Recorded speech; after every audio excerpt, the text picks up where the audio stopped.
Hello everyone, happy Saturday. Thank you for coming to my channel, Light to Your Path Tarot. This is a daily message for Saturday, the 11th of May.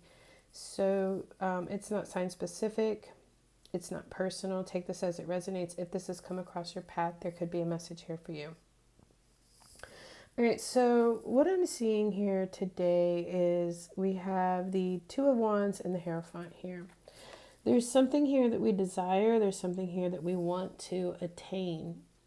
The Hierophant is the teacher. It is the lesson. It is conformity. It is raising ourselves to a higher level of consciousness. I feel like what this is saying is that this is what we are needing today. Ground ourselves, conform to the lesson, conform to putting in, yoga, what takes practice. It takes learning this from someone. It's learning something.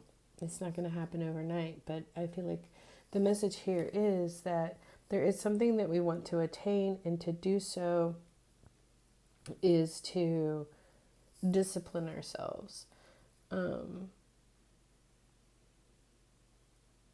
to tap into this higher level of thinking. It can be spiritually too, because it is the Hierophant. We have the Six of Pentacles here in the reverse. This can be unequal give and take. Somebody's giving more, somebody's taking more, but it can also be discernment in giving. This can be where we squander our time, giving too much attention to something. This is kind of like reining that in. It's telling us that we need to rein that in. Something is imbalanced here. We have the Four of Pentacles here in the reverse. This is having everything that you need, but clinging so tightly out of fear of losing it. Look at this. This guy is sitting on a treasure box, but he's in a prison. This is us being imprisoned by our safety and security. Then we come to the Six of Cups. This is happiness in giving. This is something from the past. It can be lost innocence because we are afraid that if we give, we won't have any more. This guy is giving and he still has plenty left, He's giving because he's giving her these flowers. That's what he does best, is flowers, right? So he's giving with a joyful heart, he doesn't care if he gets anything material from it, because he just got the best gift he could have by giving without expecting to receive. He just got his blessing by giving to her. Bottom of the deck, we have the King of Cups here. This is about authority over the emotions. It is about being grounded. It is the high love card for me. It is coming from a higher level of consciousness, which we have with the Hierophant here. He's able to see the warning signs. He has his telescope there. He's able to see the warnings and the rumblings of what may come, but he's not letting it get him off kilter, in a tizzy, or anything like that. Like, he is stable, serene, not restrained. What is the word I'm looking for? Reserved. He's like, we'll deal with that when it comes. He's not getting himself all upset and in a tizzy over everything. When outside things may be showing us that maybe we should be fearful for something, he's keeping the emotions in check and balanced. The oracle cards that we have for today, we have this seeking truth, wisdom, insight, intuitive knowing, return to the source, getting to the bottom of things. She's doing a deep dive here in this picture. I feel like this is us deep diving. This is us returning to source, which, this Hierophant can represent. These people are sitting here learning yoga from an instructor. This takes time. It takes patience. It takes conforming to the ways and means of doing this to get to the desired result. And there's something here that we are very much desiring to bring forth with this Two of Wands. But there's some kind of imbalance here. We do have the turning point, return. It's the start of a new cycle. It's right timing, regeneration, inevitability, and steady improvements. This is slow and steady wins the race. It is the start of a new cycle. It is the beginning and the end of something here. However, the path could be twisted and under and over along the way. The King of Cups is able to stay solid, grounded, balanced through all of that because he's in authority and control of the emotions. We have youthful folly, which comes in the reverse. This has to do with impulsiveness, immaturity, bluffing, ignorance, learning, impatience, and reckless behavior. So I feel like whatever this desire is that we want to bring into our life, whatever this desire is that we have that stirring in our soul that we want this thing, we want to do this thing. It's like this is asking us to tighten up on the learning, to tighten up on the self-discipline, because this Six of Pentacles here in the reverse tells me that something is out of balance. The youthful, and I feel like what this is saying is out of balance is the reckless little kid that gives here, there, and everywhere, and then is like, wait, I don't have enough for me, and then, imprisons ourselves just to have security and stability. This here shows freedom and giving, which is true love, right? It is like love is freedom. So it's like, do the thing that you enjoy doing. Do the work that it is you want to do. Do your best in it. This guy's he's made all of these beautiful flower arrangements, right? And instead of like holding back and say, you can't have one of these unless you pay me, he's just giving freely, saying, this is what I do, this is what I make, and like he's giving from the heart. The King of Cups is a very high love card. It does have to do with giving a high level of love. And I feel like we're seeing that here. We're seeing that, this can have to do with the past. It can have to do with innocence. We're seeing that getting back to that place of innocent love of, oh, I want to do this for you, instead of, if you don't pay me, it's like something needs to shift here.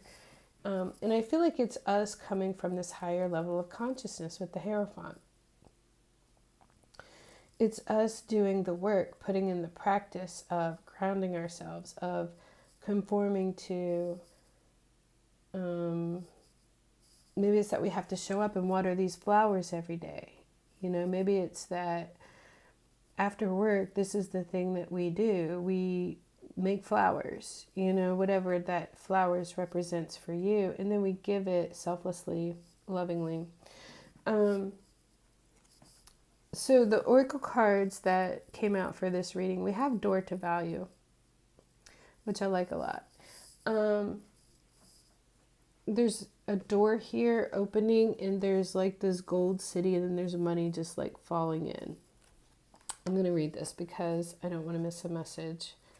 So this does have to do with new beginnings in finance and career.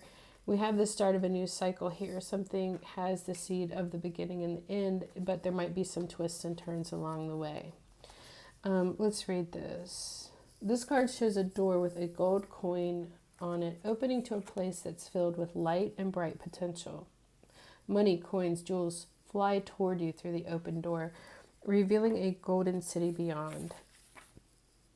All of this points to the potential for exciting new beginnings or expansions where work or money are concerned. Perhaps a new opportunity is totally unexpected, or perhaps it's something you've been working toward for quite a while. Either way, keep your eyes open for this new beginning to appear in your life. Know that anything you value may be open to you now. Remain conscious and creative and get ready to step through the door. The affirmation for this is, my life is opening to endless possibilities of prosperity. The river of abundance flows freely through my door, bringing me unlimited wealth. So that makes me think of this right here, where he's been locked in this prison with his wealth and value and his treasure and not sharing it with the world. So I feel like it is a letting go of that poverty mindset of, I have to be very careful, I have to cling to this. And it's like letting something flow. What we're letting flow is a time when things were happier, a time when we're doing something just because we love it, and we're sharing that instead of being stingy and holding that back. And this can be being stingy too, with the Six of Pentacles in the reverse as well. And then on the bottom of the deck, we have the Garden Gate. Let's read that one. It has to do with abundant prosperity and staying safe. This guy here was trying to say stay safe, but this was a false sense of security. You know, not sharing his wealth with the world because he was scared. This is letting it flow. This card shows a peaceful young woman in a beautiful blossoming garden with the colorful flowers all around. Here we have flowers again. This is a metaphor, right? Look, flowers. However, the gate to the road outside the garden is locked while the girl wears a key on a chain around her neck. All right, how many times in the Hierophant, not this one specifically, but how many times in the Hierophant do we see keys? You know, and the Well card here that we got actually talks about seeking truth, wisdom, insight, intuitive knowing. We have the keys to this right here. Whatever it is that we want to bring forth in our world, we have the keys on how to do it. It's about conforming to the steps on in the universal laws of how to get there. But it's going to take, you know, you don't just sit down one day and all of a sudden it all comes to you. It's revealed. It's like layers. It's opening up to us along the way. This card upright bodes well for a financial scene. In fact, there may be a lot of money or other personal pleasures coming your way at this time. But beware, the choice to stay in the seeming security of this loving guardian may actually be motivated by a habit of fear or the unknown. I think what that's talking about is this right here, unlocking the door to the garden of what? Our home, our heart, our life, our mind. Opening that garden gate. The beauty is enticing and worth enjoying, but you may not be giving your spirit freedom to roam. While it's fine to amass a great deal of wealth, don't let it keep you from your karmic path or living your truth. You have the choice to shift your focus, and that's exactly what this is talking about, shifting focus out of, I'm so scared that I have to hoard this and keep this and not share it, you know, to operating from this higher place of consciousness. You have the choice to shift your focus, widen your spiritual perspective, and gain the world that is just outside your gate. This guy's kind of standing like at a gate, at a threshold of, this is where I am and this is where I want to be. You know, like this is where I am and this is what I have, this desire in my soul. We have to get to this higher level of consciousness, of balancing and taking authority over our emotions, because how we feel things, we react from that, right? This is letting go of the fear that's keeping us at this gate here. You know, we're like opening up this door. Let's read the affirmation. It is, I am blessed with an abundantly spiritual life. Every day in every way, my joyous prosperity grows and grows. So as this guy gives from his heart, does the thing that he does best, and he gives it away, he's still got more, and it just keeps growing. So that's the message for today. I hope this was helpful. Thank you all for watching, and I will see you next time.